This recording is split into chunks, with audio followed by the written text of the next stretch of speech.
Yeah, if everyone wants to go, and I'll just call you up and we're ready to go. Check, check, check, check.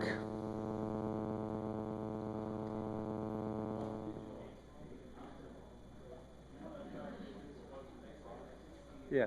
If everyone could come up a lot of rows, we'll try and fill the front. We can even dim the lights for you if you want. Yeah. We want those people at home to know that this is where the party is. So come on up close. First 5 rows would be great. Quantifiable number.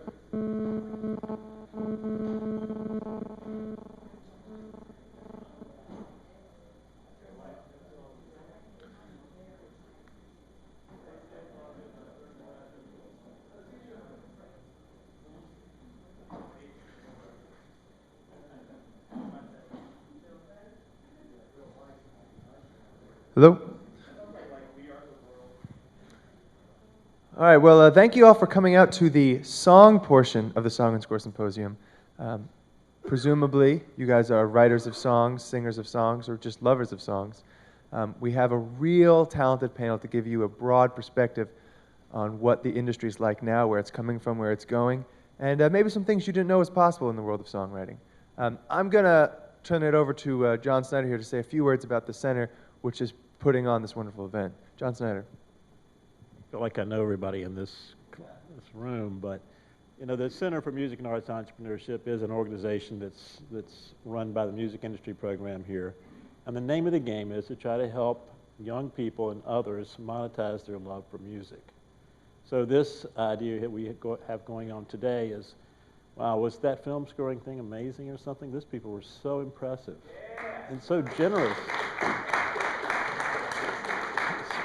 So anybody who wants to go to LA and study with Chris Young, my goodness, he said, hey, here's my number, come live with me. That's pretty hard to beat. So I say we get a bus to go out there. So I'm not going to say much more, but John's done a great job organizing this with our production team. We have a production company of students who put on events for us, and very hardworking young people who are determined to succeed, and we're just really proud to be in their presence. So I'll turn it back over to John, and thank you very much for coming today, and we hope you enjoy what you're getting ready to see and hear. Thank you. Okay. Our first speaker, I am so excited to present this guy to you. He is currently the president of Nashville Songwriters Association International. If there's a guy who knows what's going on in the world of songwriting, where it's coming from, where it's going, and the city where, if you're going to be a songwriter, you may have to at least know about, Nashville, this guy knows what's up. Please join me in welcoming Steve Bogard.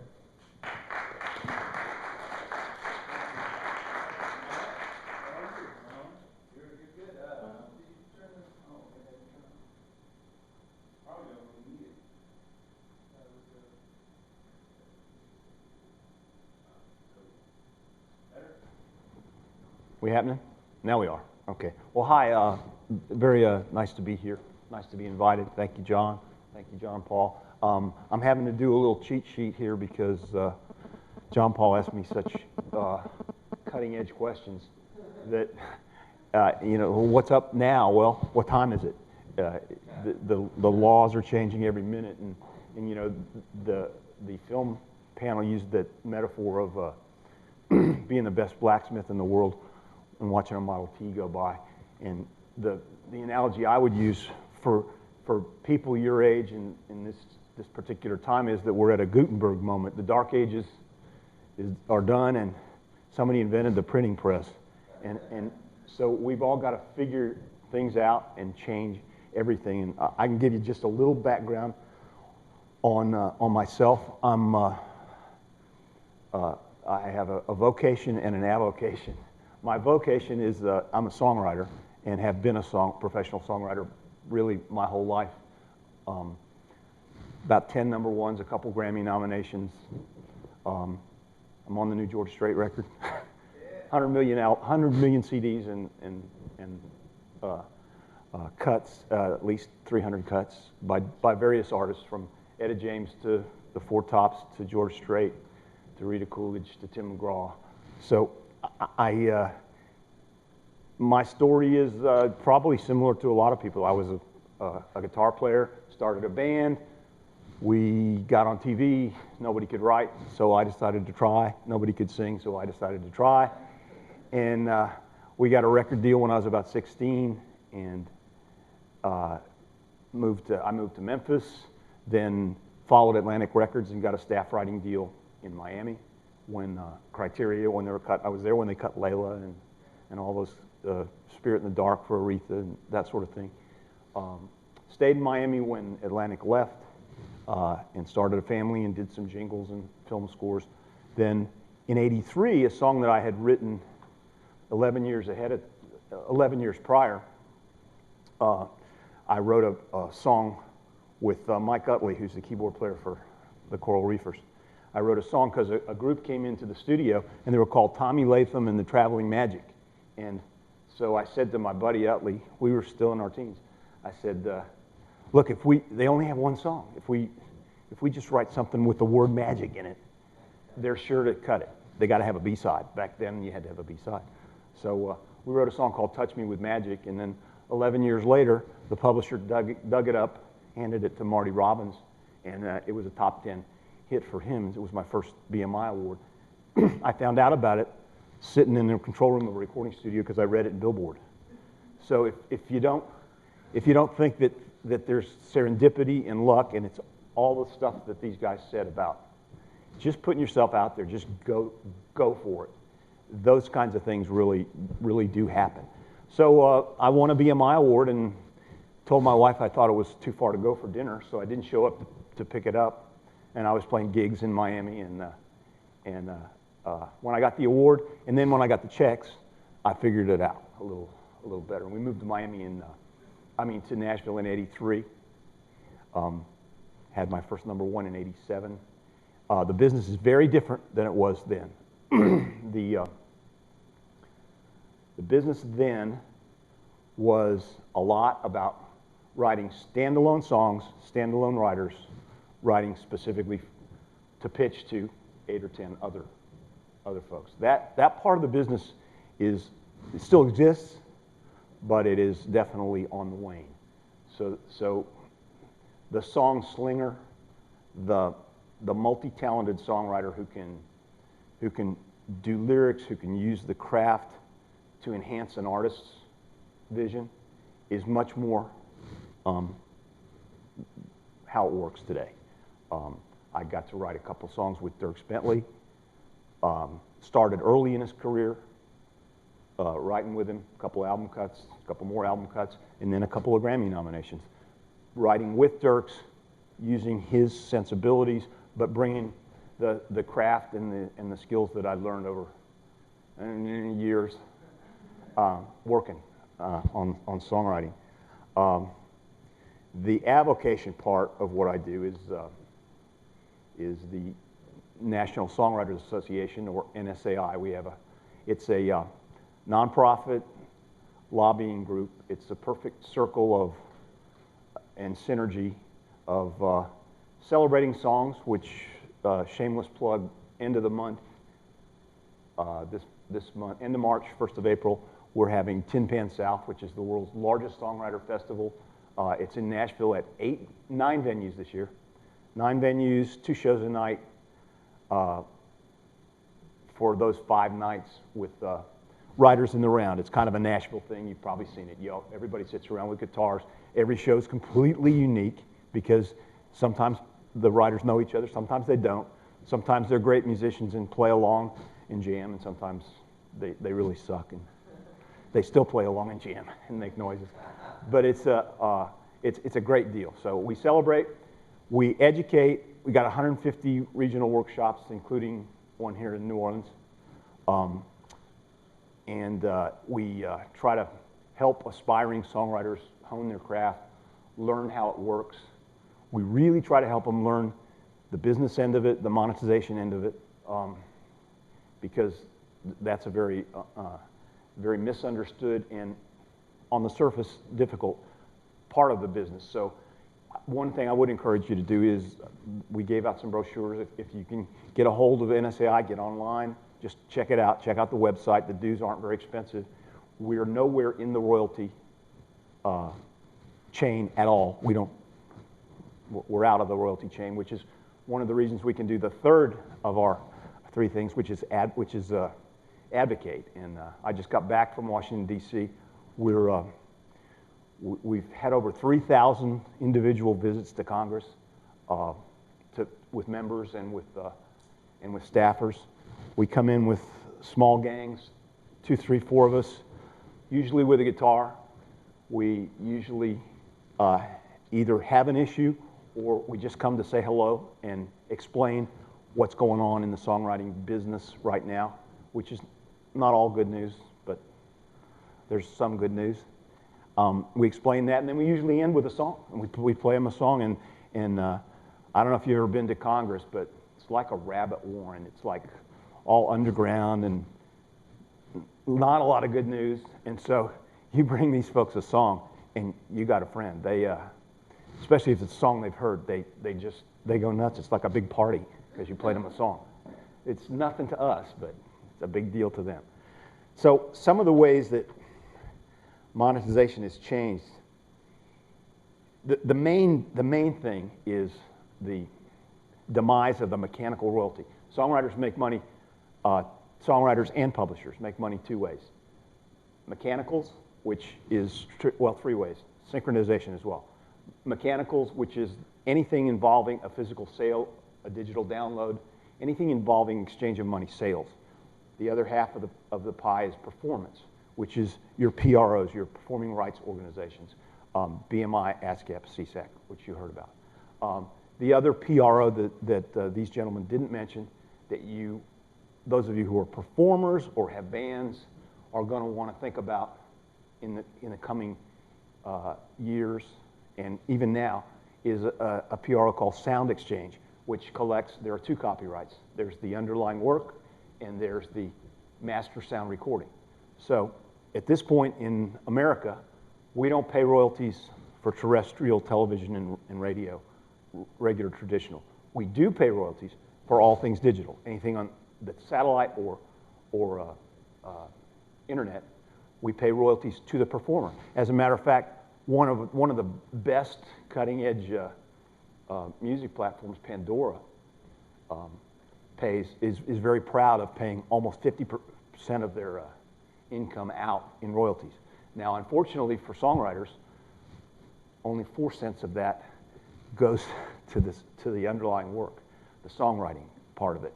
46 cents of that, percent of that goes out to the holders of the master recording, owners of the master recording, which is the record labels, the principal performer, and a small piece goes to the background musicians and the singers. So you want to think about Sound Exchange too when you think about PROs. When the record labels didn't hire Sean Fanning 12 years ago, they made the biggest mistake that's ever been made in the history of music, because they could have just got him on board and figured it all out and monetized the file sharing. Well, they didn't. So the industry's been playing a really bad game of catch up ever since. And the record industry's done itself some harm by suing its own customers. Seemed like a good idea at the time to them. It's taken 10 to 12 years for the world and the U.S., our U.S. Congress, to actually figure out that this was a damaging situation for intellectual property. They think piracy, the International Chamber of Commerce put a price tag on piracy worldwide of film and TV, film and music at $750 billion a year. They think it'll be 1.5 trillion by 2015. So I always like to say there's a big super tanker, which this is true. There's a super tanker that goes from China to the U.S. every 3 days.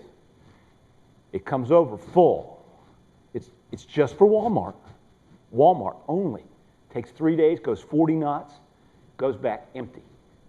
What it should be going back with is little Bugs Bunnies, little Dierks Bentleys, little George Straits, little Beyoncés, little holograms of them, and we should be making the money from that. But we haven't quite figured that out yet. There's a new, I was just in DC this week, there's a strong new anti-piracy bill in the Senate that'll shut down overseas websites that are making money selling content they don't own and then not paying any royalties. But anyway, that's the two streams. The big change in music for a songwriter, if you wanted to be a standalone songwriter, for example, by that I mean not an artist or performer, is that when the mechanical royalties stream began to diminish, record business has lost 20% every year for the last 5 years. When that mechanical stream began to diminish, then publishers, who are our business partners, didn't get the royalties that they use to keep songwriters from having to deliver pizzas quite so much. They typically 12 years ago, a reasonably good songwriter could have commanded what's called a draw, which is an advance against your royalties, that would comfortably support a family. Not so much anymore. It still exists. Publishers really like to sign young, good-looking artists that they think can get a record deal, because the way of the future is artist-writers. It's a very strong trend. It doesn't mean it's a bad thing. I would personally hate to see the standalone songwriter disappear, because some of the big songs, like I Hope You Dance Somewhere Over, some of the big giant hits were written by standalone songwriters and are the kinds of copyrights that translate to 20 or 30 different artists and last a long time. I have an Etta James song called Damn Your Eyes that I wrote that's been in, it was never a big radio hit, but it's been in 8 or 9 movies. And Etta does it live all the time. So the emotion and the process of writing a song just for the joy of it being a great song, without any real, it's not a work for hire, it's not something you're trying to do in order to fit into a mold, in order to create, well, you know as well as I do, artists are brands. And it's really fun to write for a brand, to a brand, with a brand, and it's great. It's very artistic, but it's also very freeing to just sit in a room with one of your best buddies who's really talented and try to write a great song.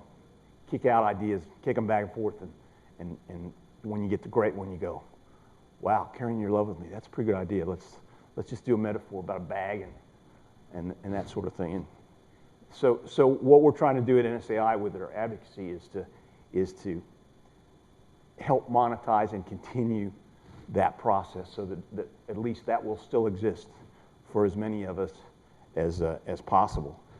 So the mechanical thing changed. I'm afraid the performance, which is what's carried us for the last 10 years, the performance part of the equation is gradually diminishing a little bit, just because you're going to see something called direct licensing come into play, which says, for instance, Sony Music can say, well, for this particular Muzak-oriented DMX, for example, which is a case that's in court right now, for this particular service, I'm going to license all of Sony songs separately, which makes a judge say, okay, ASCAP and BMI, we're not getting your whole repertory.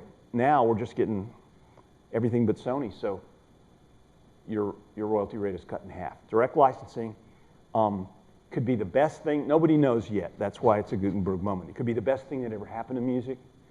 It could also destroy the collective bargaining powers of the PROs. Not that they have much bargaining powers, because they're under a consent decree. One of the reasons that I think NSAI is so important, and I know I'm rambling, but one of the reasons the circle is so important, the legislative part, is that for songwriters, it's all about legislation. The way we get paid is all in the hands of the U.S. Congress. The mechanical statutory rate is 9.1 cents for all songwriters and publishers. That means if there are 2 writers with publishers and you have a platinum record, you make like 27 grand. I just sat in a room with a guy who writes for Jason Aldean. He got his first platinum plaque, and he's been writing for 22 years, really hitting it, and his first platinum plaque, and he'll make 27 grand, which is you cost that out. It's not a lot of money. Those are some of our elevator speeches that we take to Congress to try to convince them that, in my not so humble opinion, the pie is not split properly. When we went into the rewriting of Section 115, which is the digital part of the copyright law, which didn't pass, it was a bill called DEMA a few years back. One of the things we suggested was, you know what makes sense? Songwriters and publishers get a third, artists and record labels get a third, and the wonderful folks who market and sell the product get a third. If we could instill that into the consciousness of America, we'd have a more vibrant culture, because you know people are not going to be songwriters if they don't get paid. An interesting thing we were just talking about is for the film score portion of it, they were very diligent about telling you to join ASCAP, BMI, or CSAC, and that's definitely the truth. But in 5 years, when you're downloading films and television shows to your smartphone, your mobile device, the Contis, all the wonderful folks that were up there, well, they don't get any royalties. There is no performance royalty in an audio-visual download, which is one of the things NSAI tries to point out, and when the time comes to pull the trigger, we'll go after them for that. Because when people stop watching on cable, where there's a royalty, and stop watching on broadcast, where there's a royalty, and start going to their smartphones, no money, sorry.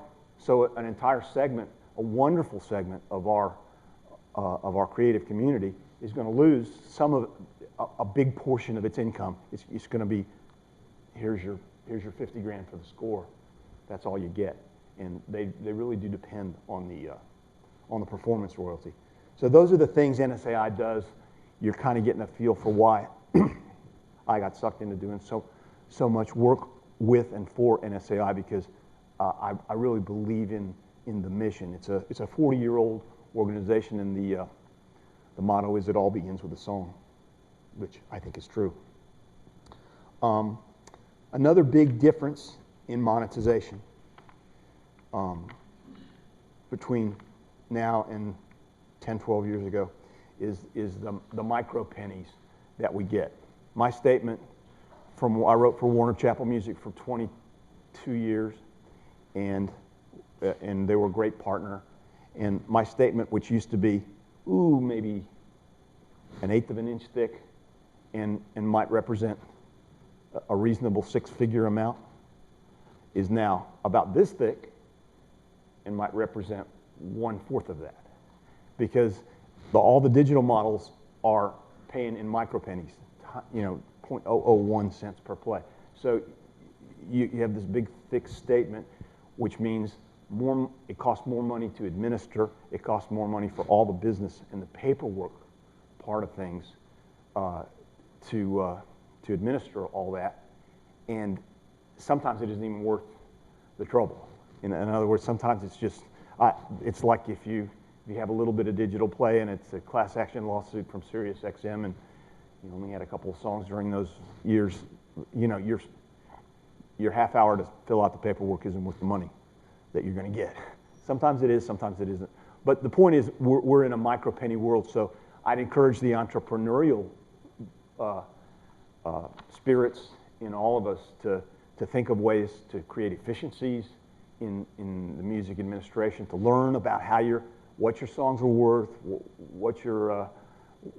how you get paid, where you get paid, all those kinds of things. Another program I'm involved with, it's a shameless plug, but I'd like you to go online and at least look at it, is a thing called MyWorks, WRX, MYWRX. And I'm on the board there as well. And what they are is a great poor man's copyright, a great online service where you and your collaborator can agree, yes, we both wrote words and music, yes, it's 50%. Yes, this is the title, because you'd be amazed how much money is in the coffers in Italy and Mozambique because somebody spelled my name with a T instead of a D, or because our song was I love you and I wrote I love you a lot. And when things don't disagree, if there's, in the music industry, if there's any way to just take the money and shove it over here and go, well, let's just hang on to that, they'll do that. In fact, there's a term in publishing called the float. And that's the 3% that major publishers and sometimes record labels make on the money while it's sitting in their bank account waiting to go to your bank account. We have the technology to pay royalties just like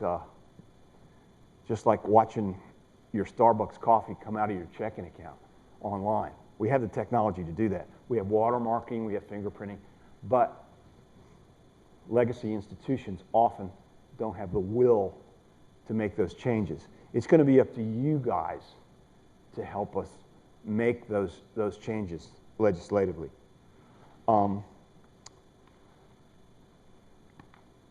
I think one of the other changes you're going to see that we already see are less of the star, the mega star, Taylor Swift notwithstanding, and she's wonderful. I've written with her; she's great.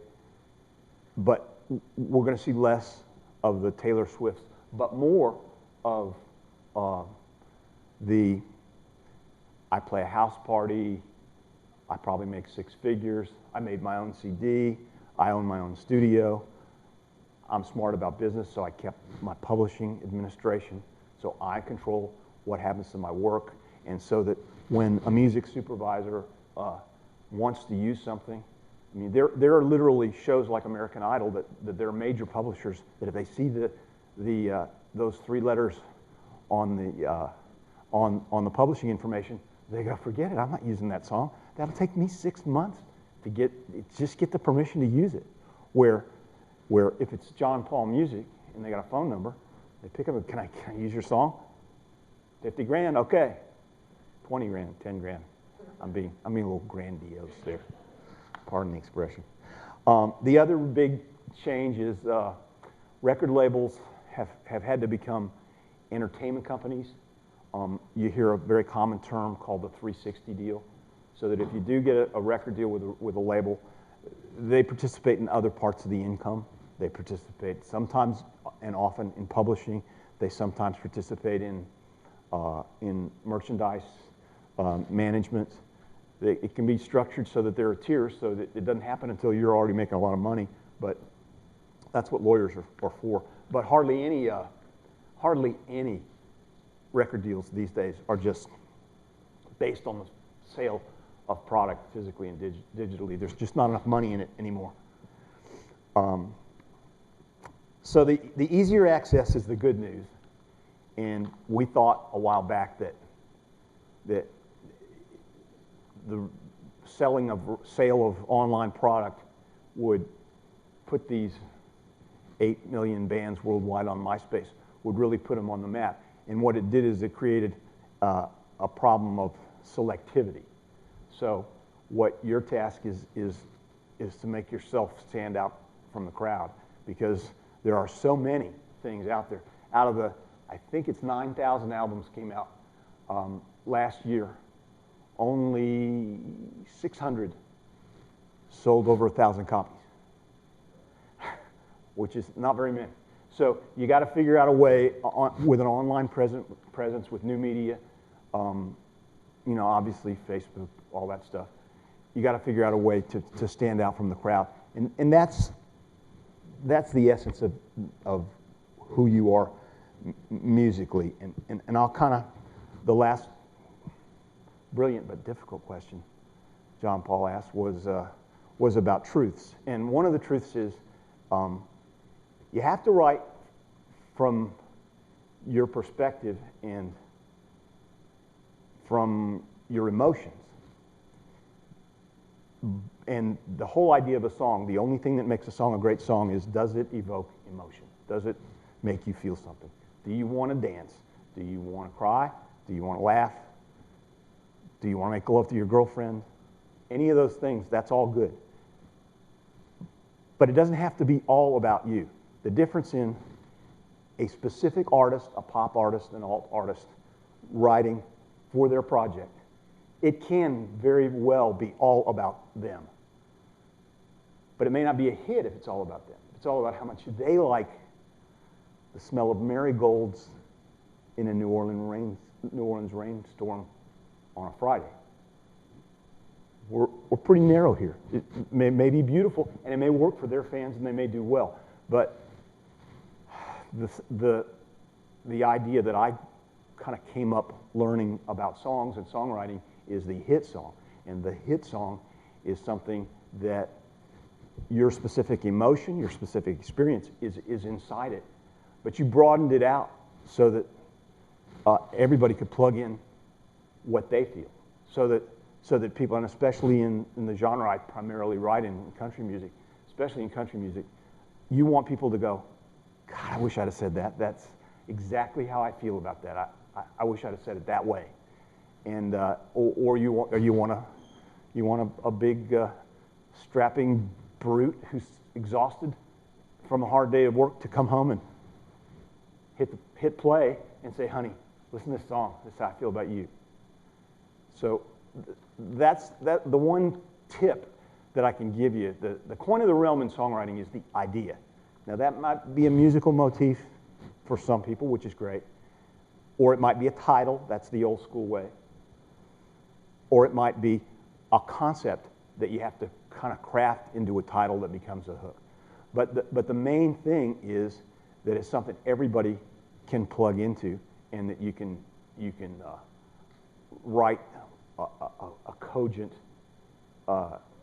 single metaphor that flows through the whole thing. So I didn't even look at my notes, and have I gone over? I got a little more time? Well, the other truths that I found are things like, I love collaboration. I can't help it. I probably write 3 songs by myself a year. Everything else is collaboration. And there are many beauties to finding a like-minded spirit, someone who maybe you should either love them or hate them. You shouldn't have an odd relationship. You should either be competitive, or you should want them to succeed with your success. Either one of those works, great.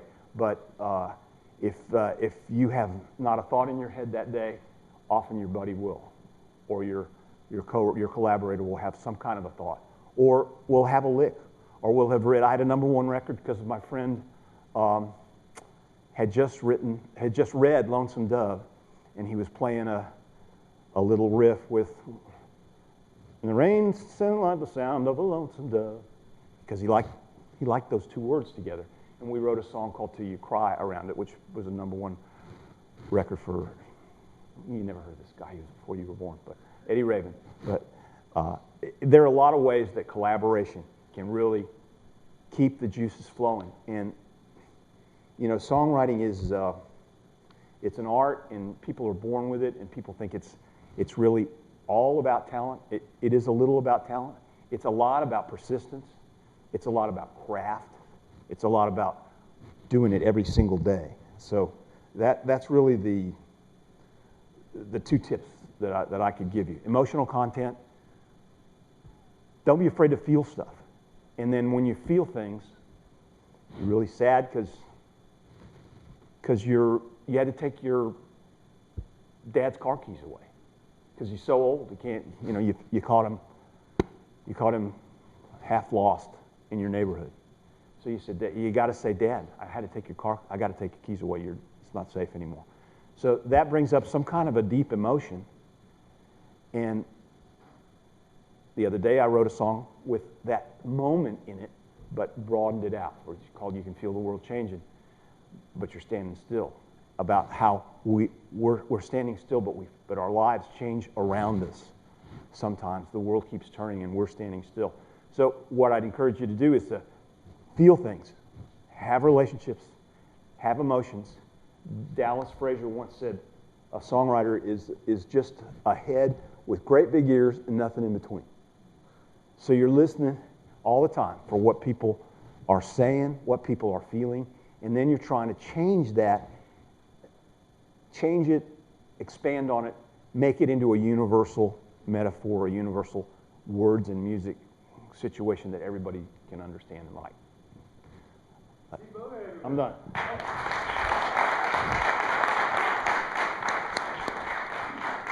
Thank you.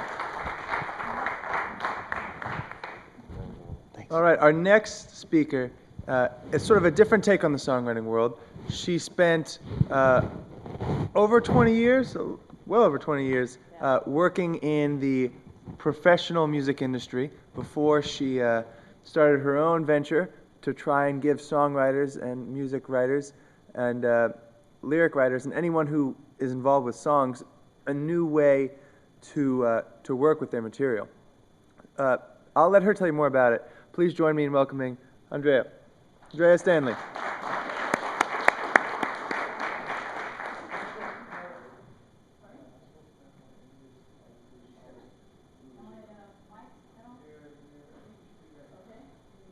Is it working? I have to get something here to show you an old relic, like me. A veteran. Yeah, a veteran.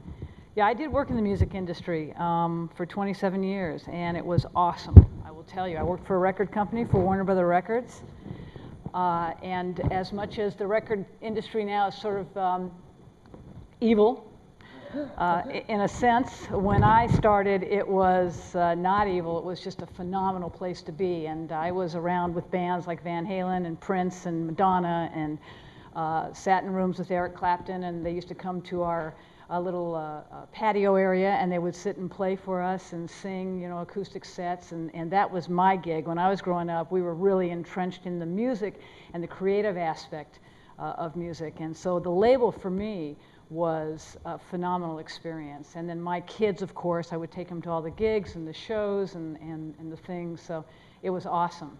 That's part of my experience, and I'll explain it to you, but even before the label, and once he gets the PowerPoint presentation up, because that's my cheat sheet, I can explain it to you. I'll start, and do you find it? Oh yeah, we're here. Oh, what do you know? There we go. Well, that's my new business, and we'll get to that in a minute. It's about creating and collaborating and inspiring, and I think that's what music is all about. A little bit of history about me. When I was 11 years old, my mother's friend has an old guitar and said, you know, I'm not using this, and gave it to me and taught me D, C, and G. And for hours and hours, and I just kind of resonated, and before I knew it, I was hooked. I was totally hooked. I say down here that I found that I could not create music from that point on. And I think that if you're here in this room, you're probably of the same mindset and understanding. You can't not create music. You can't not write songs. It's like breathing. And if that's where you're at, then you are a songwriter. Success has nothing to do with it. Money has nothing to do with it. If you are writing and you're doing words and you're putting melodies together, you are a songwriter. Embrace that. You're lucky. You're one of the few. There are not a lot of us, really. There can be. I think everybody can write a song. But there's not a lot of people that do what these people do, that you do. And that in itself is what I call having your cake baked. Okay, your cake is baked, and we, of course, want to frost the heck out of it with a lot of money and success. But you're starting from a really great point, so I embrace that. It's kind of cool. My teen years, 11 and go to teen years, I was writing songs and always kind of thinking outside the box, and my brother was a great guitarist. He was just phenomenal. He still is. And he, of course, formed this band. Everybody forms a band. And so I would find where I was able to get my creative outlet, and I would write songs with him. You know, in a band, it's always cover bands because that's what everybody knows. But I got to write the one or two originals that they would go and play. And it would be rock or pop or country or something. So it was a blast. The thing I was always doing, though, as a kid, and still do it, and I'm a little half-cracked, so I like that. It makes life very interesting, is I would scheme to try and get my songs heard outside the industry. I thought, you know, to become a songwriter, there's things that you need to do. I want to get my songs heard. So even back then, I told my brother, let's create musical greeting cards. Let's break open as songwriters in the greeting card industry. So I convinced him, which was kind of hard to do. I convinced him, let's write 8 songs like, you know, I love you, missing you, happy birthday, Merry Christmas, and let's go find a company that will kind of listen to us. We'll do original songs, and we will break open as songwriters in the greeting card industry. I went and found a greeting card distributor. I went and designed a package. He was busy at that time. You'll probably love this. It was in 1/4-inch tape. He was using drum drops, which was vinyl record, to create the songs and doing instruments, and he had to do all this work, and I was out being creative, finding the packaging, finding a greeting card company. I even contacted Hallmark, who said, you know, I love this idea. I think this is a really cool idea, but we want to take it in, and we'll do the stuff and everything else, and you'll get like maybe 3 to 4 cents a sale. And I thought, are they nuts? 3 to 4 cents a sale. I'm going to do this all myself. Biggest mistake of my entire life. Okay, but you know, it's all right. It was a lesson learned. I think there are actually no mistakes. I think that we go through a process in our writing and anything we do in life, and I don't look at them as mistakes. I look at them as, well, we didn't do that, and what did I learn from that? And we'll leave it there. Yeah, we did end up doing greeting cards. I did end up creating, and you'll know that how old I am by looking at this, creating the card. I came up with a package, which was a vinyl package, okay? And it had the card inside. And it was a 45, because when I was doing this, that's what you had. You bought singles, 45s. And we had a graphic designer that would design the front. And then my brother and I, we went and pressed these records at Rainbow Records, okay, with colored vinyl stuff. And we actually sold them in like places like May Company and things like that. And then overseas, I went to these great gift card shows, and we started selling these. We were so successful that we went bankrupt. And there is a truth to this, and there's a reason I'm saying that. Yeah, you can stop there. Okay.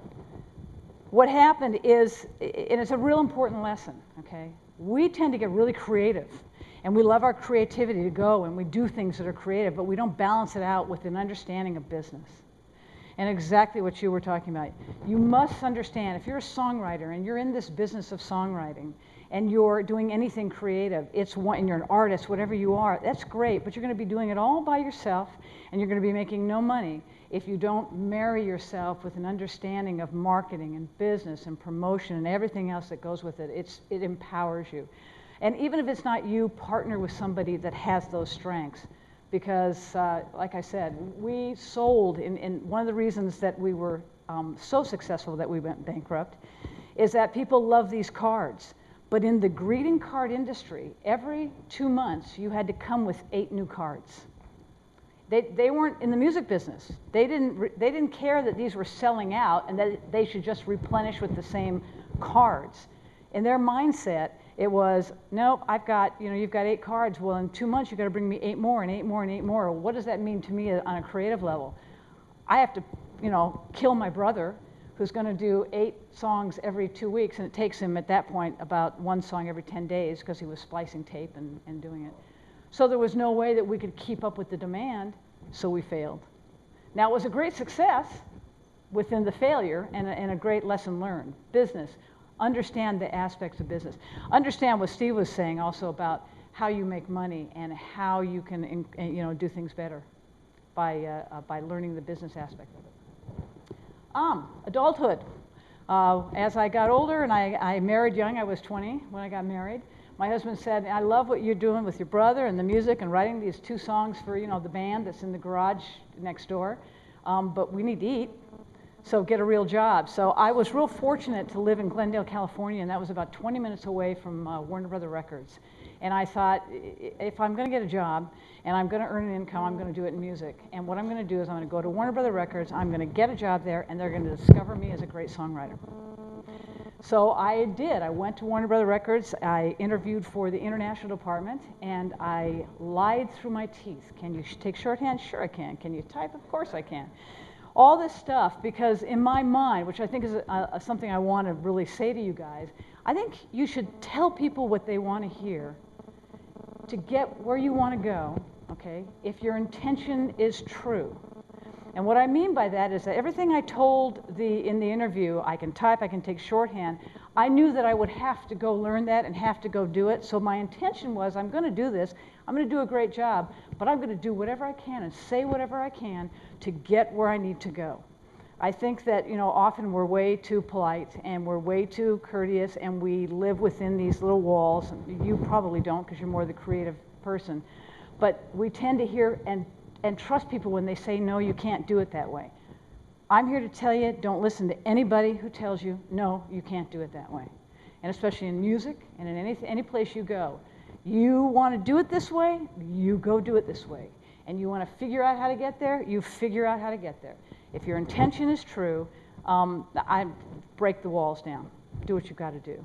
I did. I got inside Warner Brothers Records, and I was not discovered as a great songwriter.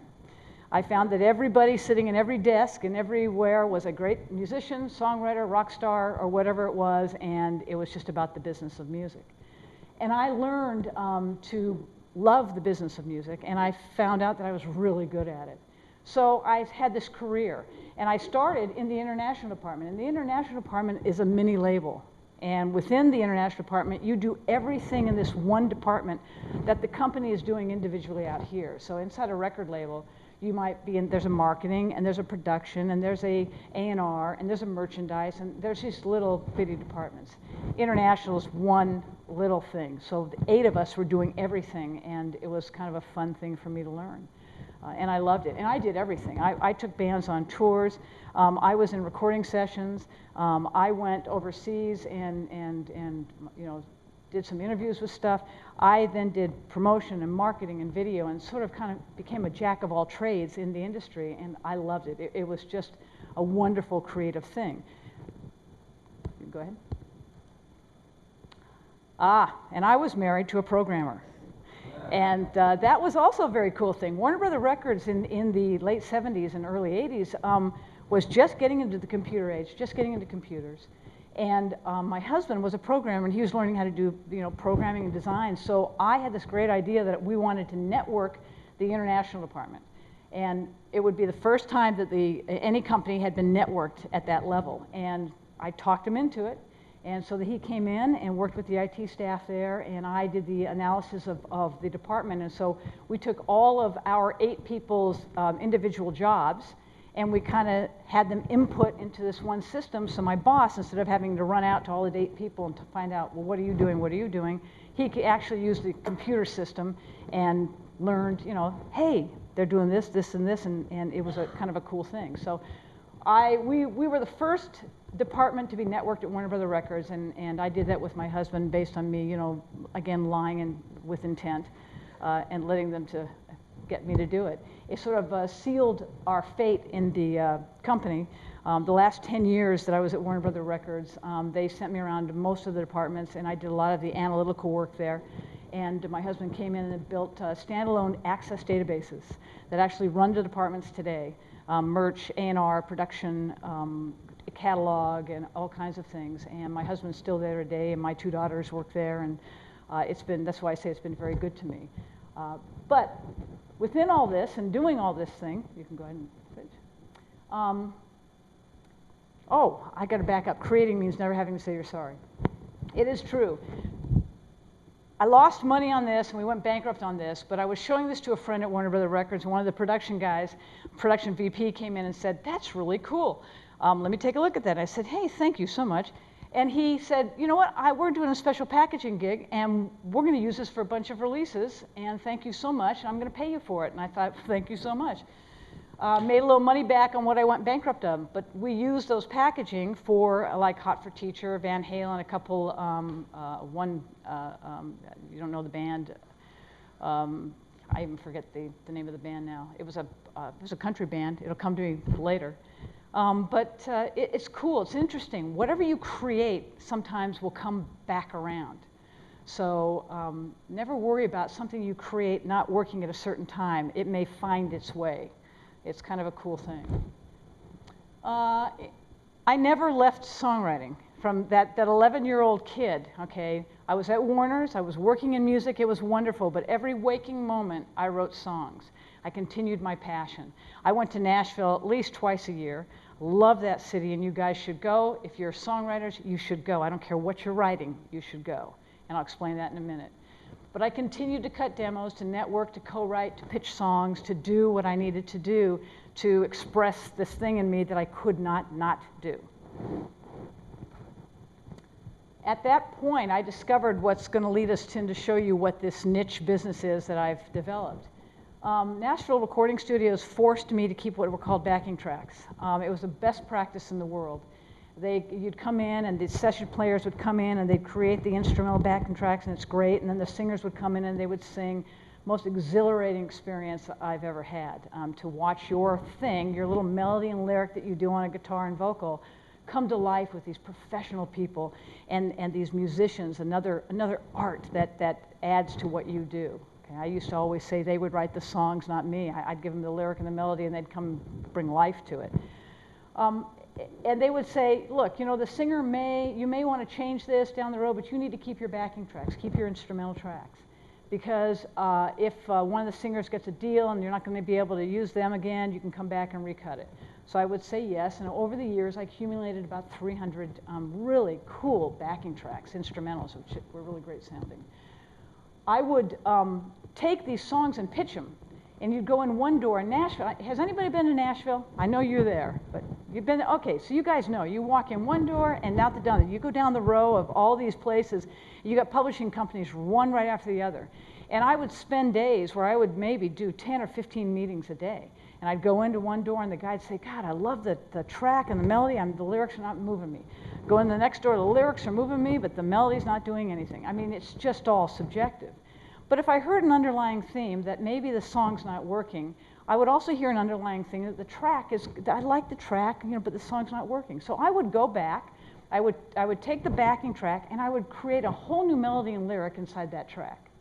And I would take it back to the same publisher a week or two later and say, here's a new song, not telling them that it used the same existing track on a song that they just passed on.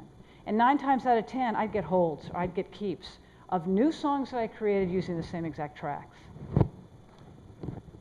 So about 2005, I was doing this again. I was going through old catalog, and I was going to go back to Nashville and was going to cut.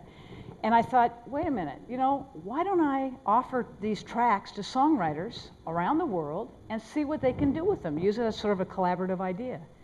And that was my aha moment. So I went back to Warner Brothers, and I'd been there for 27 years anyway, and I said, I'm going to give you a 6-month notice, and I'm going to start this new business called Songs, Inc. I want to offer backing tracks and go around and start gathering tracks from people that have created songs that maybe haven't done anything, and offer them to songwriters around the world for inspiration and collaboration. I did oh, that's okay, you can click it off. Long story short, I actually designed as I was designing the website and the idea of, I was working with music attorneys to try and put this together and make sure that it was legal and sound, and figuring out a way to do this so we could protect the assets of what I wanted to offer, which are the instrumental track assets. We launched live. I went to Broadjam. You guys familiar with Broadjam or Taxi? Anybody at all? Broadjam and Taxi are the business, and I'll back up. The business of getting into the music business, I think, is bigger than the music business itself. You got Taxis and Broadjams and all these companies, Reverb Nation, Root Music now on Facebook. All these companies are in business to try and open doors for songwriters and people to get heard and to listen. Okay, it's for all the people outside the industry that haven't made it yet. And it's huge. I mean, you know, if you talk about a label carries maybe 200 acts, 173 acts. Out of that, maybe 3% earn the money. That's generally true. That's pretty scary, and support the rest of the label. And then out of those 275 or 175 acts, you've got, what, about 1 million outside the door. You've got people in this room trying to break into the industry. So it's the business of getting into the music business is huge. I went to Broadjam, which is a big independent indie songwriter, one of the biggest indie songwriter sites in the world, about 115,000 members. And I put one ad, and I got about 150, 200 members, and then did a live beta test with Songs Inc., which is the new company, how I named it, to see how it worked. And I spent about 2.5 years fine-tuning it in a live environment. And then eventually, 2010, I did a major launch. I brought in major partners. Jonathan Stone, I don't know if you know Jonathan Stone. Yeah, it's a sweet, wonderful guy, major publisher, sweetheart guy, knows the music business inside and out. He kind of hooked up with us and became our advisor. And we started gathering all of these instrumental tracks. And we launched this, did a major site design, and launched October of 2010, Songs Inc. So what Songs Inc. is, it's a new and fun and challenging way to write songs that also creates instant worldwide collaborations and monetizes non-earning assets. If you have ever, Nashville, I went to Nashville, I wrote songs, I went and did work for hires, okay, made sure they were work for hires, got the instrumental assets, and now I'm offering them to you. You take a listen to that asset, you hear it, and you are inspired to create a new melody and lyric that's inside that asset. It's a pretty cool thing. But in the meantime, when you listen and you download that asset, you're paying me a small fee. It's about $9. Okay.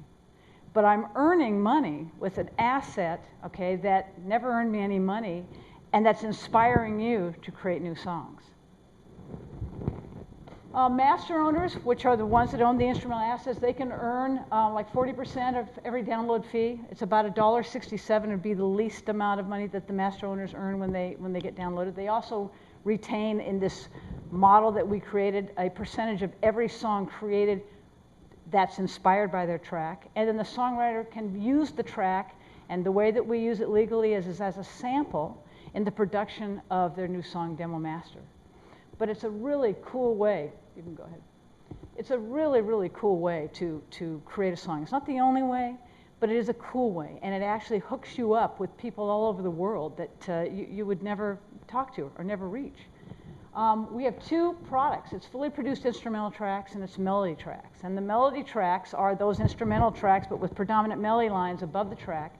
So if you're a lyricist and you want to create a song, you just add words to that melody, and there you go.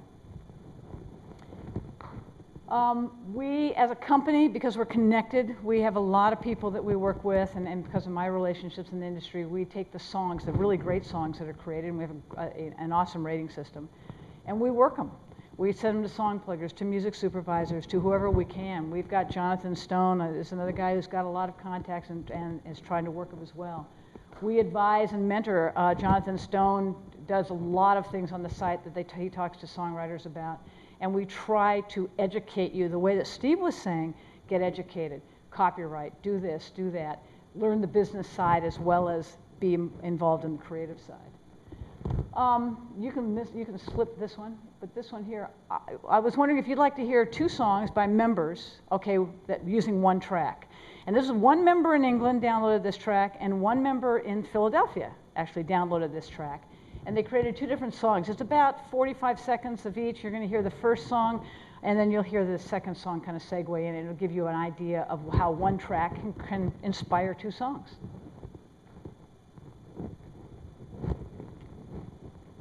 If it works. You've got to have the... Okay, let me get those real quick. Yeah. I'm going to do a little... There are these two songs right here. Yeah, that one. Perfect. That's easy.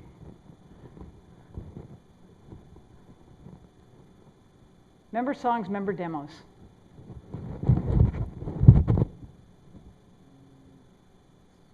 And maybe not.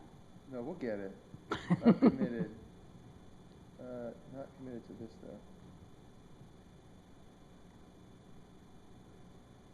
Let's just save it and open it with Flash.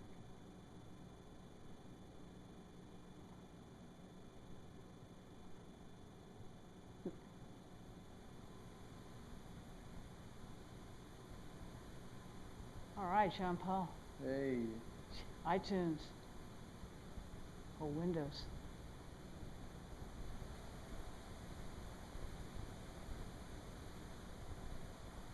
Are you guys getting any feed up there? Time to start forgetting. Sorry. Here we go again. Let's do it. I'm kneeling down with my heart in my hands. I'm too afraid to ask her why. She never said, "Dear John, it's what I'm getting." Never said, "It's time to start forgetting." For 13 months we were fighting in the desert. We were fighting for each other's lives. And risking all just to keep another breathing. We're winning medals, but it's just another sort of grieving. And all I know is my family and my friends, and the children that I hope to have. It's what kept me alive through the days, through the nights. It's the woman that I love and the ones I'm holding dear. I give my heart away, oh, I offer her a diamond ring. But her silence tells me what her words never say. And all I'm holding now's a bright and shiny thing. I give my heart away, oh, I offer her a diamond ring. But her silence tells me what her words never say. And all I'm holding now. You came in my life, I was torn inside. I wanted love but wasn't sure. But your love helped me see what life and love could be. To share our ups and downs is what I'm living for. But we don't have much money, and our old car is shot. But I don't want for nothing we ain't got. 'Cause now everything about your love is everything I'm dreaming of. It's how love's meant to be. I found everything you have to give is everything I need to live. Two very different songs. The track is exactly the same. It's the same exact track that you're hearing, but they're two songs. Now the guy that owns the track has a percentage of each song. He owns 50% of the master using his track, and it just expands opportunities for everybody all over the place. So that's Songs Inc. sort of in a nutshell, except for Pro Tracks, which if you have the Pro Tracks, the movie, Yeah, quick right video, here. yeah. We decided to expand it further, and it was actually my original idea, is that I know that labels and artists and producers and publishers, they, for every 50 or 60 songs that are a artist writes, and you can do this, Steve, and you probably do the same thing. For every, you've written 50, 60 songs, maybe one or two are a hit. And you've spent all this money in production, and you've got all these tracks and this information. Labels do the same thing. Over 90% of their catalog is not a hit. It's just sitting in there and they're not doing anything with it. So take those tracks, repurpose, and share with the world. Share with songwriters who will be inspired by them, and use them and repurpose them and bring them new life, and do what? And create new songs with them. To me, that's the coolest thing. You're collaborating, you're creating, you're inspiring with things that you thought were long gone, that were over. You can't do anything with. It's just, to me, it's just a cool thing. So we have Pro Tracks, and we've actually gotten now major writers and artists and publishers and labels to give us those tracks, those assets, and to put them up on the site. And they have a vested interest, okay, to find the great songs that are written with them. Because if we can tell the story that here's this asset, and John Smith out of Ohio wrote a song that Faith Hill's going to cut, okay, because it comes from the asset that's close to Faith Hill. Well, what's going to happen is their assets, people are going to come more and download more and try and figure out, okay, they're really doing this, they're really listening. Well, the assets that are not earning any money, they're going to be earning money because they're going to be downloading that asset more and more. But then more and more songs are going to be created too. So it's kind of a win-win thing, and we love it. If you play it real quick, it'll share with you the Pro Tracks aspect of what we do and kind of give you an idea of how the site works, and then I will get off this stage.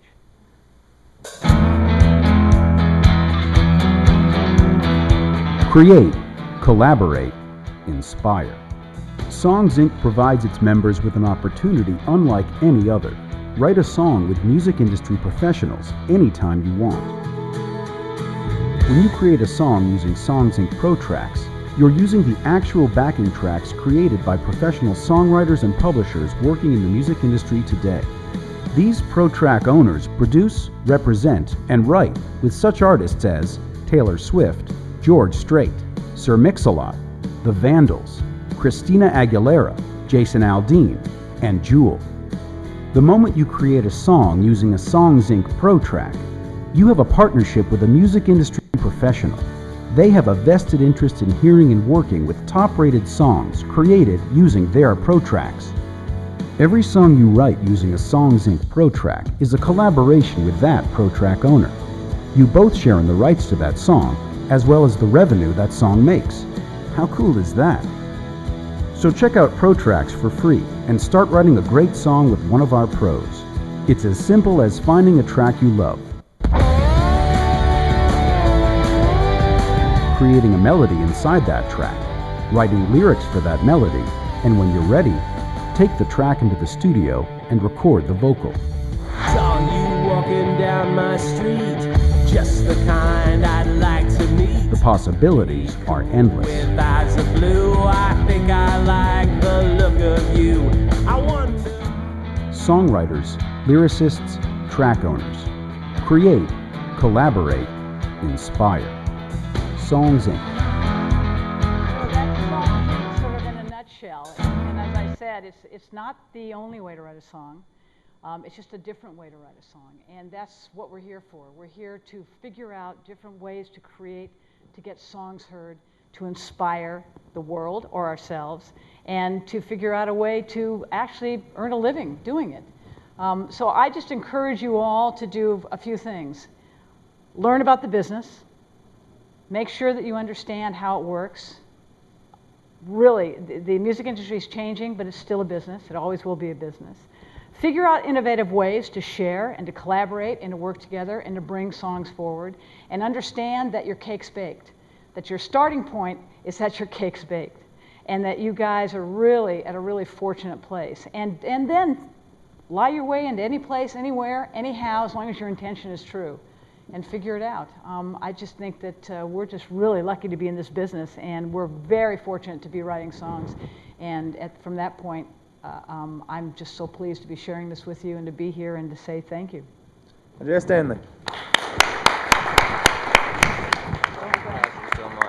All right, we have one more speaker for our song portion before we get our panel. This man, for lack of better words, saved the day. Came in on the clutch, and we're so excited to have him. He was named 2010 Songwriter of the Year by Offbeat. Is doing so many things right now. Really hot writer on the New Orleans scene, if not the whole Southeast. Please join me in welcoming Paul Sanchez. Thanks. Thanks for having me. Yeah, I'm turned on. Well, you guys, you're very lucky. You just had the benefit of two people's experience that have been in the business for a long time. And as much as Andrea said she loves the business, it was and remains a very brutal business. So to have survived for 26 years at one of the major record labels that ever existed is a major achievement. Everybody in this room loves music. Obviously, or you wouldn't be sitting here through all this talking. And hey, thanks. And this fella here has done what many of us aspire to, which is to make a life of being a songwriter. Imagine that, an entire life of it. He's got to look back on all these records he's placed and all these things he's done. And what he's done with his position of success and his position of influence and his position of access is to now try and help other songwriters. And I think that's an amazing thing. I'd like to applaud you, sir. What I most dig about seminars, and when I was younger, I didn't dig them very much because I wanted to be, man. I didn't want to go to no seminar. I wanted to play some songs. I wanted to be in front of people. I wanted to get to the next place, wherever that was. But as I get older, I like to listen to what everybody else is saying, what the people ask. And the fellow that was at the microphone for the film seminar was asking, how do I get there? I could hear the desperation in his voice. I had just walked in the room, and I could hear it from the hallway. And when I got in here, I could see it in his posture. How do I get from sitting right there to standing where Steve was standing, with all his beautiful records behind you, to standing where Andrea is standing, where she's taken her lifelong passion for songwriting, and this is something really admirable, a lifelong passion for songwriting, and just to be near music, just to be near it. She stayed at a record company. And when it was her time to move on to her next pasture, she went right back to songwriting.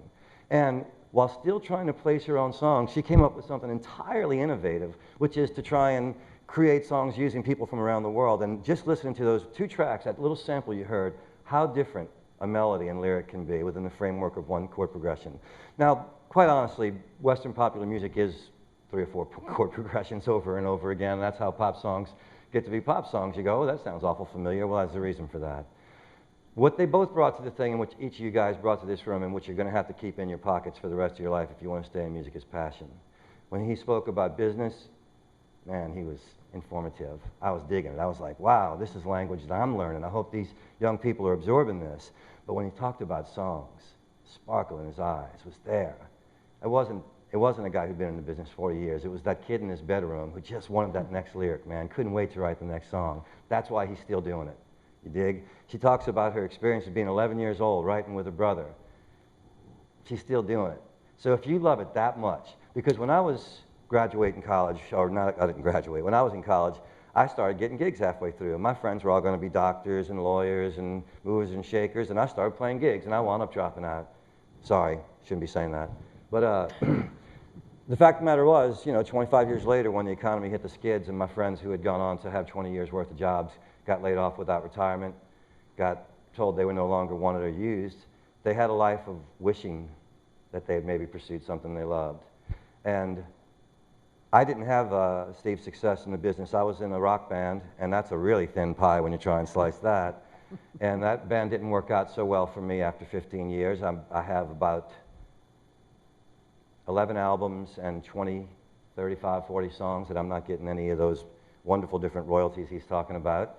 But I had an interesting thing happen in my life that happened to a lot of y'all, is that New Orleans flooded. I lost my house, I lost everything I owned. I had a suitcase and I had a couple of guitars, my wife and I. And my life became a do-over. I quit that band. I went to 5 lawyers trying to find out all the information that he already has. How do I get my publishing? Where's my royalties? Where's all this stuff? And I found that I'd signed it away years ago, that people had been keeping my money for as long as there had been money of mine to keep. And every lawyer told me the same thing. You could spend the next few years of your life trying to get that, but it's going to be a miserable experience. Or you're a great songwriter. Start over, write some new songs, build a new life. So in the last 5 years, I've written with John Boutte, who now sings the theme song of the Treme song. We've been in the Treme show a couple of times. We're going to be in a couple more times. Glenn David Andrew won a gospel album award with a song that he and I wrote. Shamar Allen, band from Nashville. You talk about how stuff never goes away. 1992, I released my first solo record. It was on a small label out of Atlanta. And we sold 3,000 copies, which is, pretty cool for a little indie label. And then, life went on. And then after the flood, I got a call from a lawyer in Nashville who said that his client was a big fan of mine and that he had rewritten a song of mine for his own enjoyment. And I said, uh-huh. And he said, well, his manager heard it even though nobody was supposed to hear it. And I said, uh-huh. And he said, well, this band is getting signed to Universal and they'd like to record your song. And I said, uh-huh. He goes, I know, a lawyer from Nashville, it can't be good news. And I said, well, not my recent experience, but please do continue. And so they turned out they wanted to give me credit. And I thought, well, cool. It's been almost 20 years. I'll make a little money on the song. They sent me the contract. And to be completely honest with you, way more unrecognizable than those 2 songs you just played me. All I really recognized was the first 4 opening notes and the lines Jet Black and Jealous, which were the title of the song. Had I heard it on the radio coming out of Nashville, I would have thought, oh, cool, somebody must have heard my song and used my title. Instead, they sent me the thing, and I got half the money, made more money off of their release of the record than I ever made off of my own release of the record. And that's because you got your work out in the world. I was talking to John, and I spoke at his freshman songwriter class with Mr. Rankin. And before I came up here to talk to him, I said, get your stuff out there. You guys are so lucky. Not only are you in the internet age, not only are you in the YouTube age. Right now, YouTube is what MTV was for me 25 years ago. It's what kids tune into to find out what's the latest cool thing going on musically. The only difference is you don't have to travel all the way to New York with some manager who's got 20% in his pocket and a business manager who's got 5% and a booking agent who's got 10, just to get the one gig that pays you to get up there so that maybe you can get a meeting with MTV, so that maybe you can get a $50,000 video, a $200,000 video put on TV on 120 minutes once and hope that it impacts your thing. YouTube's there, man. It's happening. And you guys got this added advantage. The film industry has come to Louisiana. So you're getting tax breaks from into the millions for these guys to be here. So you're in a bar, you're hanging out with your friends, you're going to see some music. Right next to you is David Simon from the Treme. They're looking for music. They've been looking for music for years. These guys happen to be doing chronologically. But films are coming to town. So people say to me, young guys come up and they say, well, how do I get my stuff in films? Because that's how I happen to have made a lot of money in the last few years with, well, and through most of my career, I never made it on radio, I made it through films and TV. You have to get it heard first, and you guys have more access to that than any generation, in my opinion, in the history of music. Yeah, you said that means that it's a lot more diluted stream. Yes, it is. But as Steve pointed out, so maybe that means no more giant megastars. Maybe you don't get to be Taylor Swift. And you would look beautiful in a blonde wig, I'm sure. But the fact of the matter is, as he said, house concerts and places to get heard and places to live your passion, to make 6 figures, to make whatever figures it takes. When I was a young fellow, I was in a band with Vance DeGeneres and Ivan Neville. And Vance has gone on to, you know, he's very successful out in Los Angeles. Ellen DeGeneres is his sister. And Ivan was following his father around the house, Aaron. And it was at a time when Ivan was just starting to play some keyboards with the Neville brothers. And Ivan was young, you know, we were like all in our early 20s. And Ivan's just pestering him, you know, he's following him around the house. He goes, Dad, we got to get some gigs, I need some money. And Aaron keeps walking away, and Ivan keeps following him. He says, Dad, we got to get some gigs, I need some money. And finally, Aaron looks at him, he goes, you need some money? Hey, they're hiring down on Julia Street Wharf. So, fact of the matter is, when he didn't have a gold record, Aaron did work the docks, and so did George Porter Jr., and so did a lot of great musicians. There's no shame in having a day job that gets you to the place where you need to get with your music. But every day, devote what they've been talking about. Learn some business, man. Because get up in the morning and find something out online you didn't know yesterday. Every single day, make sure you do something to get your music recorded, to get it filmed, and to get it heard out on the internet. Because if it's just living inside of you, it's this little flower that's going to be there until it's so brown you forgot that it was ever pretty. But I promise you, if you get it out in the world, 2 years, 5 years, 10 years, maybe you'll make a lot of money. Maybe just somebody will come up to you and say, God, I heard your song on YouTube, and it just meant so much to me. It saved my life. It made me happy. It made me fall in love with my girlfriend. It made me want to write a song. Might not be money in your bank, and it might not pay your bills. I promise you, it will keep you going until that money comes. And if you do diligence, like Andre was talking about, due diligence, stay after it. If you learn the business like Steve's talking about, and if you retain the passion that I saw in them today, that I know that I feel and that I see already in faces out there that are listening intently, trying to find out how would I go from this notepad in my hand to that studio, to that moment. There's a great film when I was a kid, this actor Tom Conti, he played a poet who had dried up. He hadn't written a poem in 20 years, and he made a good living traveling the college lecture circuit, reciting his old poetry and seducing the wives of professors. He was a drunk. His ex-wife decided to write a book about his life, an expose on their relationship and what it was like to be married to a drunk poet. So she came to see him, and he was still trying to put the moves on his ex-wife, still just a drunk, still trying to be his notion of what a writer should be when he was a young man. And she finally looked him in the face and she said, you're like the little boy who dreams of being a great symphonic conductor, arms raised dramatically over his shoulders, forelock of hair falling over his head as he is poised to conduct the great symphony orchestra. But you never dream of the back-breaking work it takes to get to that moment. That's the thing to remember. It's all there waiting for you, and the journey to be where he is and he's going to continue to be is yours, a different journey, right? But it's back-breaking work, and it takes that passion to keep it going. It's 10,000 steps, but every one of them is important, and they're like this, man. You don't get to leap very often. Once in a while, you get to go, wow, that was fun. Oh, skipped 5. So stay with it. And I can't tell you any more about the business than they can, and there is no wrong way. There's different ways. And I like to use analogies because maybe it resonates for me because I'm a songwriter. I like to use imagery. When my mother was very old and she was getting ready to die, we were very poor. I had 11 kids in the family, 5 brothers and 5 sisters. I didn't have a father. And went to my mom when she was old, and I had a nice career in music at this point in my life. I dig my life. And I said to her, Mom, I just wanted to say, you know, thanks for not leaving us. You know, you're only 42 years old when Dad died. You had 10 kids still in the house, and I don't know if I could have stayed for that. I think I might have caved and split. And she looked at me and she said, well, son, that wasn't for you to figure out. That was my life, and that was for me to figure out. Your life's for you. Figure it out. And that's what I'm telling y'all. Your songs, your career, your life, and your choices are for you. This accessing information is a beautiful thing, but you got to figure it out. Figuring it out don't mean thinking about it. It means when you leave this room, do something. Write something, record it, get it out in the world. Don't stop until you got what you want. Maybe some of you don't want to be writers. Maybe you're here collecting information. What a great example she was. there's ways for you to stay close to this music you love so much. Especially now, more than ever, with the business diversifying. There's not just 5 record labels or 10 record labels. There's all these different ways. So find your passion. If it's writing, do it. If it's just being close to music, then like she said, it's a lot easier to make money on getting into the music business than it is making music. So thank y'all for listening. If you have questions, thanks for having me. Wow, that's great. Awesome. All right, if you give us a few minutes to get our panel set up, You just we're going to inspired listen me. to the beautiful music of Paul Sanchez while it happens. Man, thank you. They don't know what we've been through.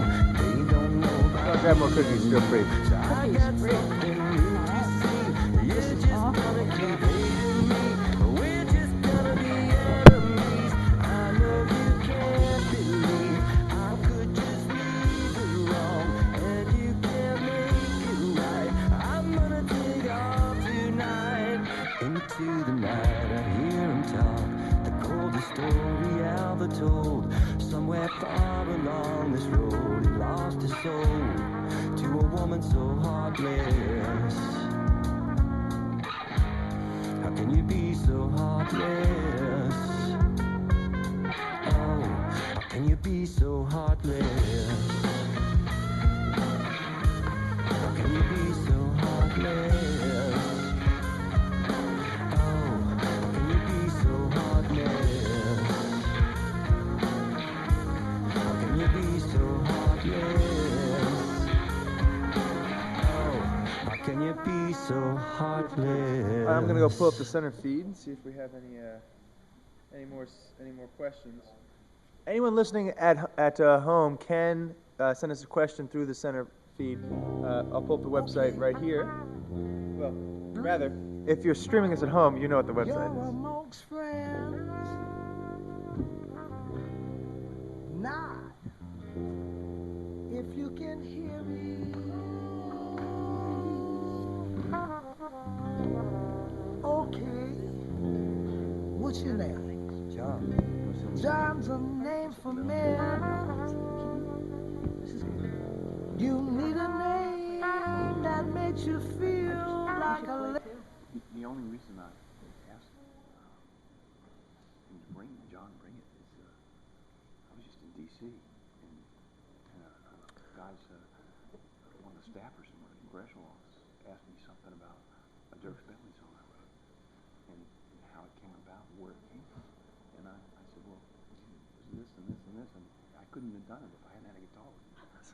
Couldn't answer the question. All right, we are ready to begin our songwriting panel questions here. I have a few from my email. If you want to ask, feel free to come up to the microphones. Or if you're from home, you can either send us an email at getinformed@gmail.com, or you can use the chat box below the stream. The first question comes from Stephen. And Stephen asked, where does a band go to pitch their songs? What are some of their avenues they should select? So for the panel, where are places bands should go? What kind of band? That would be the first question. All right. Well, it's a written question, so I assume it's an emailed question? Yes. So that's the first question you have to answer for yourself is what kind of band do you have?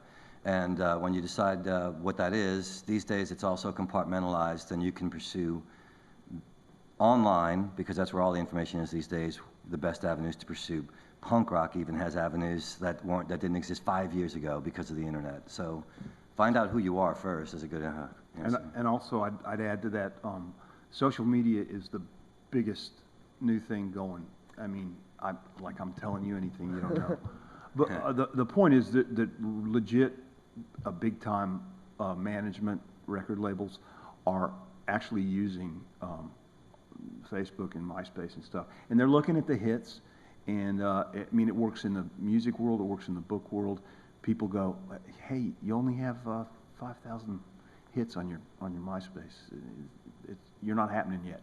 So one of the big things you can do is get a lot of friends, Facebook friends and stuff, and really work that part of it. Get real fans, go out a lot, play a lot of gigs. Those kinds of things are things that people can do right from their own hometown to pitch themselves and not, if you can't afford the ticket to New York, LA, or Nashville. Yeah, there's a great company called Topspin. I don't know if you guys are familiar with it. It's something to look up. If you're a band and you want to get out there and you want to use the tools to be able to use social media and networking and be able to get your music out there, I sincerely suggest that you look up Topspin. They're one of several resources, but it's run by a guy by the name of Ian Rogers, who's just, he's in this to get bands and artists tools, and he's well connected, and I think you'll find the site pretty engaging. There's also TuneCore. Sonic Bids is an interesting model. TuneCore is an aggregator that'll get your stuff once it's recorded. Great. But Sonic Bids is pretty cool as well. Right. Do we have audience questions? Did you tell us your name and what you do and what question you got for the panel? Hi, my name is Kevin. I just got a degree in composition, and I'm a bit of a songwriter, but I'm also a stand-up improv sketch comedian.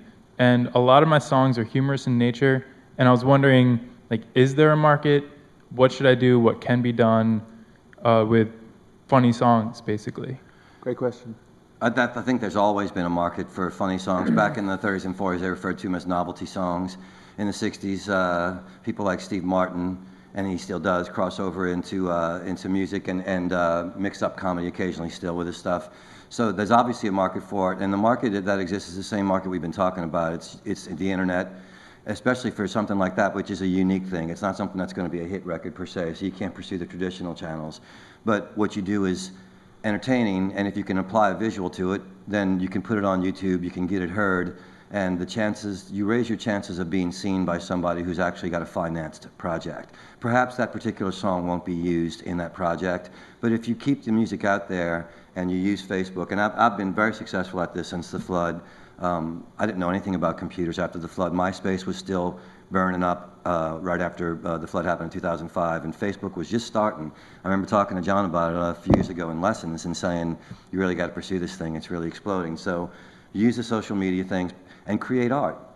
Create art that you get out into the world, and have the patience to know that things do happen, because that's the nature of life, and have the confidence to know that they will happen. And just keep putting stuff out there. Show up for every meeting you get offered, even if it sounds like it's going to be a drag. If it sounds like a gig that you might not even want, take the meeting, because maybe you don't want the gig, or maybe you don't even have a chance at the gig. But in 2 years, that meeting's going to come back around. That fellow you shook hands with and were just polite and listened to is going to have a job or a gig to offer that he's going to go, I remember that guy, Kevin. He was really nice. We couldn't use him then, but he was real cool and he had some good ideas. Let's call him. So take whatever meetings you get offered, even if it's a cup of coffee, with somebody like Steve who might offer you advice. He's not offering you a gig or anything. Meet the guy, because it's a friend's business. I think most businesses are. We all in the music business, the entertainment business, like to think of ourselves as a friend's business. But doctors use referrals, and teachers get hired by people that know them, and the world operates on a comfort zone. You're good in the studio when you're comfortable with the people you're working with. You're good at a record label when you're comfortable. Like when we had a person, I was on a couple different major labels, and if we had somebody with this kind of intellect and this kind of enthusiasm working our record, man, you could just go play the shows and relax and not do the business, because she was going to be on it. If you didn't, if you had that meeting and the person was sort of clueless and was trying to fit you into someplace you didn't fit, then it was panic time. So yeah, I don't know if you had anything to add to his. I just think it's a perfect time in the evolution of music and entertainment to combine. Steve Martin did it, like you mentioned. Steve Martin just did a serious bluegrass project that's getting some major note. So I think it's a perfect time. You're loaded with you got 3 satellite stations dedicated to comedy, full of Sirius XM stations, full of about every 4th thing is a song. And the internet's funny song. Alice's, looking glass, right? Yeah, you can. I was talking to John. He says, well, there's so many people on YouTube. Yeah, there is, but stay on the internet and keep digging, because somebody on YouTube has the job of picking where they're going to be the featured videos for the month. That person is very influential in our culture, and that person is hard to get to. But she's just a person. In fact, she was in New Orleans 2 years ago for Jazz Fest, and she happened to come across Teresa Anderson, who at the time had about 300 hits on her Hummingbird video. She fell in love with it. She went back and she put it on as a featured video for a month, and Teresa's album went through the roof. So make the art, but do the business. Find out how you can get it seen, and then find out who that person is that can help you get it seen, and then get to them. And it's not going to be the first meeting, second, or third. Maybe it will. Maybe you'll get lucky. Luck's a big part of it, but it's persistence. Plus, Yeah, you came get up all gigs. day. You get gigs. You can sell your CDs live. I mean, it'll get you a lot. It'll get you a lot of gigs. It's better for what you're doing now than it ever has been. I had a Warner Brothers cut about 15, 18 years ago. There was a band duo called Pinkerton Bowden, and their whole deal was to do parodies. They did "She Thinks I Steal Cars," and just because the motor's in my bathtub, she thinks I steal cars. Well, I got one of the only originals that they did. It was during the Imelda Marcos thing, and the first line of it is called Imelda's Shoes, and it says, "There's a closet in Manila where it's lonely, cold, and dark. 3,000 pair of shoes are permanently parked." And it's this serious kind of a funny thing. Well, it was a stiff. It was big in Boston, in New York, and L.A. But Warner's believed in it. They put it out as a single, but it was a complete stiff because the whole middle of the country at that time, before this incredible Gutenberg revolution we've had, they didn't know who Imelda was, even though she was on the news every night. Yeah, So it's pretty I think it's a amazing. great time for you. Yeah, absolutely. Yeah, YouTube. There's a guy by the name of Mike Lombardo. I don't know if you guys have gone on YouTube and watched him. He's quite a songwriter, young kid, and he's just starting to grow, and he does a few parody things, and his writing's really intelligent. I mean, that's the bottom line. We can sit here and tell you where to do it and where to go, and you've got all the tools at your resources. And now it's up to you to bring the product. It's always up to you to bring the product, okay, and figure out a way to do it and to be clever with it, and just do it. Put it out there. Oldest axiom in writing: publish or perish. Yeah. Go Oldest check out axiom in Mike writing. Lombardo and go watch him and maybe call him. He's accessible. Maybe you guys can do something together. I mean, that's the way you want to think. Yeah, don't be afraid to ask somebody. Don't be afraid to approach somebody and send them your stuff and go, if you're ever passing through New Orleans and you want to work together, and you give him the opportunity to say, if you're ever up this way.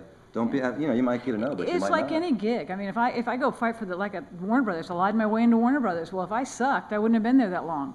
No, if you got a good You gotta idea behind it, perform. you can say whatever you want. If you got a good idea behind it, if somebody comes up and asks me to write, generally, I'm going to say no. But if somebody comes up and says, "Do you have 30 minutes for coffee? I think I have a killer idea.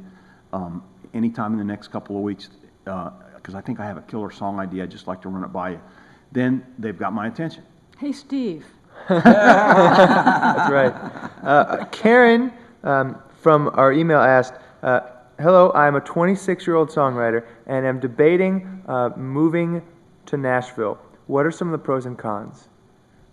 Again, no music contact. We don't know what kind of music she plays. Let me Thanks, answer. Karen. Let me answer it real quick. And actually, I'm not the pro at this, but I want to explain something. I had a decision. I said that I married when I was 20, and I had to get a real job, so I lied to get into Warner Brothers.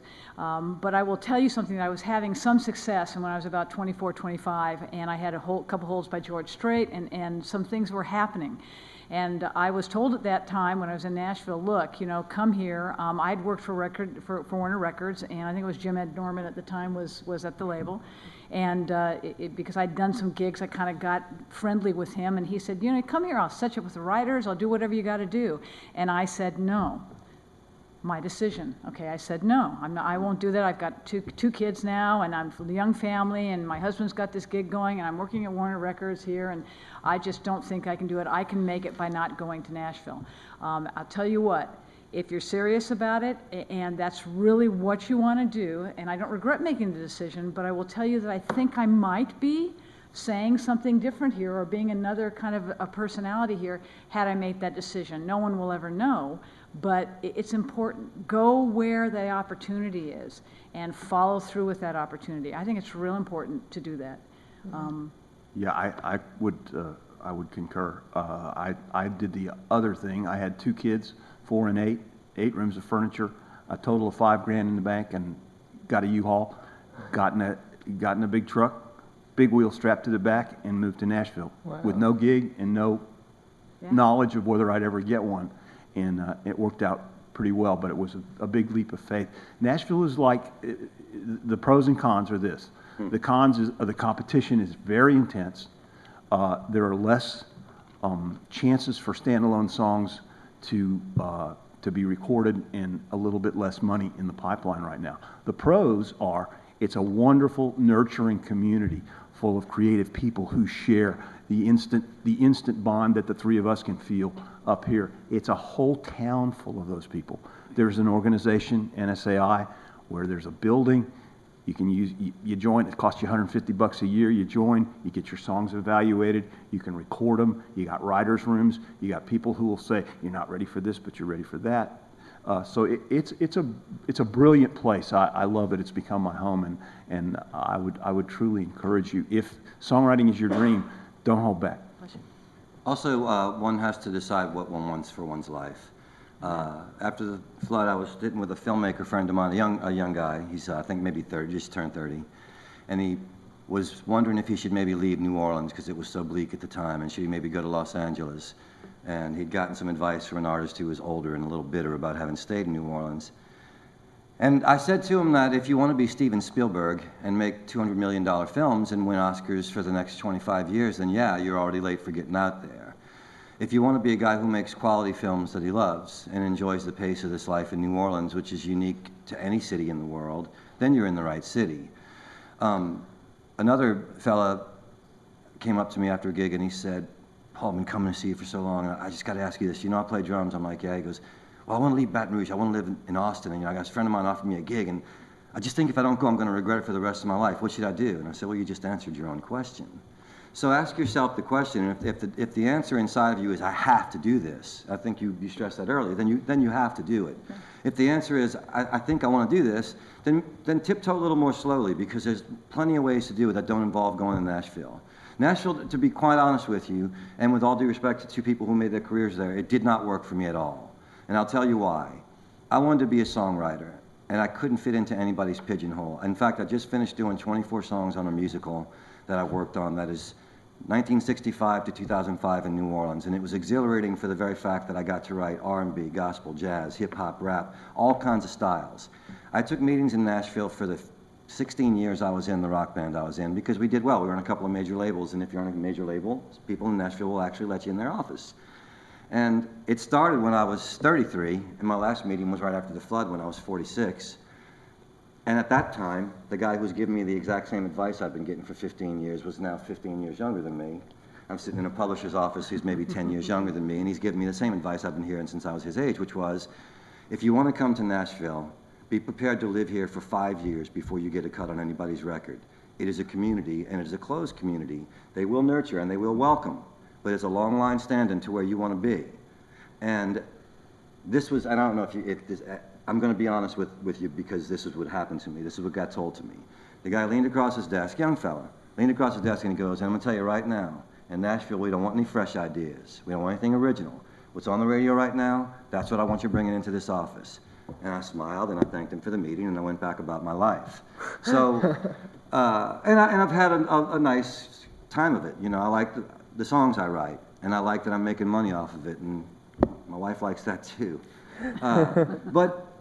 But if you wanted the career that Steve's had, then you had to go there so many years ago as he did. And you have to be part of that community, because there are dues to pay. That's the things people talk about. You can't just be, you know, living in New Orleans or Oklahoma and send a song in and think somebody's going to recognize your brilliance off of your first song. Persistence, due diligence, being part of things, and these days being on the internet makes it a lot easier. You don't so much have to go to Nashville as you can maybe join Songs Inc. and start meeting people from there. And that by the time you do go to Nashville, Steve and people like this know who you are, and it's much easier to get a meeting if you can walk in saying, hey Steve, you got 20 minutes for coffee, what do I do here? And if he gives you that 20 minutes, Nashville door just opened for you. And believe me, they don't open easy. They open like this much, and they whisper to you. They whisper to you. Yeah, the compromise is go to some of the song camps that NSAI puts out, because it's just a trip, and it's a wonderful trip. You're going to be there with songwriters, and they're going to be right in front of you, and you're going to be co-writing and talking to them and hearing them, and spending a 3 intense day, you know, experience, and you don't have to move there. Good way to put your toe in the water. Yeah.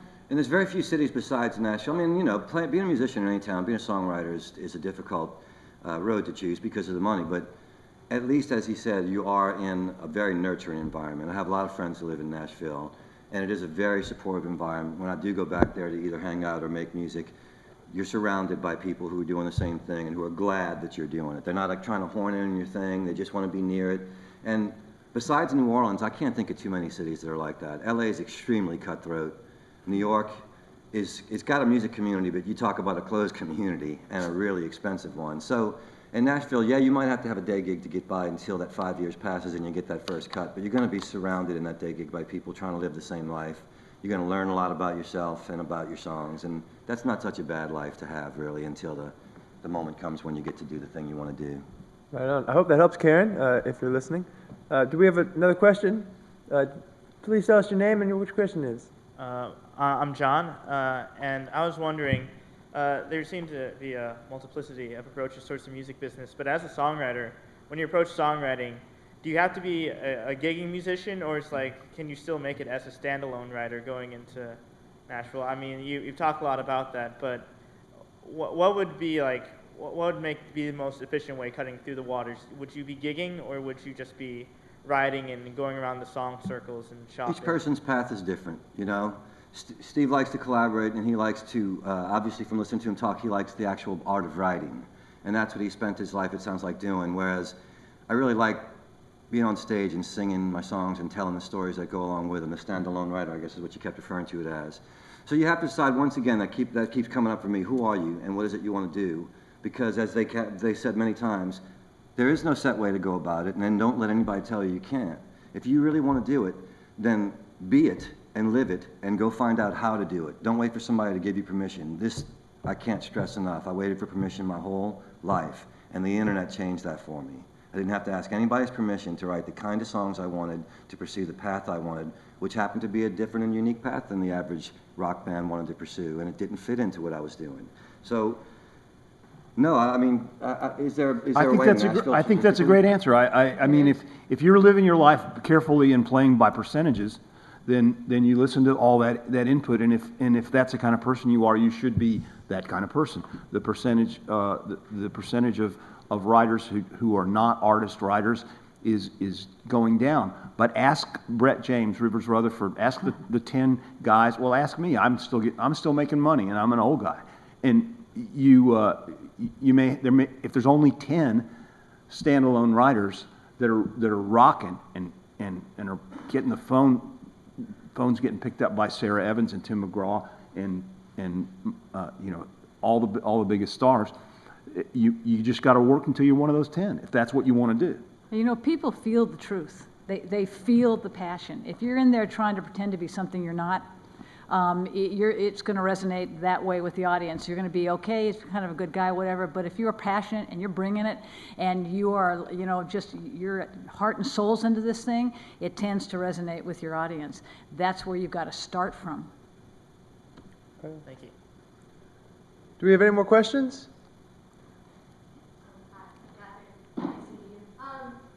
Is there still validity with all the emphasis you're talking about on the internet promotion? Is there still validity having physical materials like a press kit or an LP when you're trying to promote yourself and you're interested in getting into the industry? Before we answer that, I want to make sure that the people at home can get this, and so it's on the program. The question is, I believe, how are physicals being used? How are physicals changing? What sort of role are physical products going to play in the future of songwriting? Electronic press kits have been really the thing for a long time. I mean, it got to the point where people would call you and say, please don't send me any more paper press kits. It's just cluttering my desk. So that part of it has definitely changed. Electronic press kits are the way. And along with electronic press kits these days, it's not just photos, it's videos and songs and interview footage if you have that of yourself. And all that stuff helps because, you know, the thing of it is the record company and the booking agents, everybody just wants their job to be easy. And we're just trying to be heard. So when you first meet a booking agent or a manager of a record company, you're going, I'm really good, I swear I'm really good. And they don't really care. What the booking agent wants to know is, where do you play and what size rooms do you play? Because then I can call those size rooms in that part of the country and I can book you.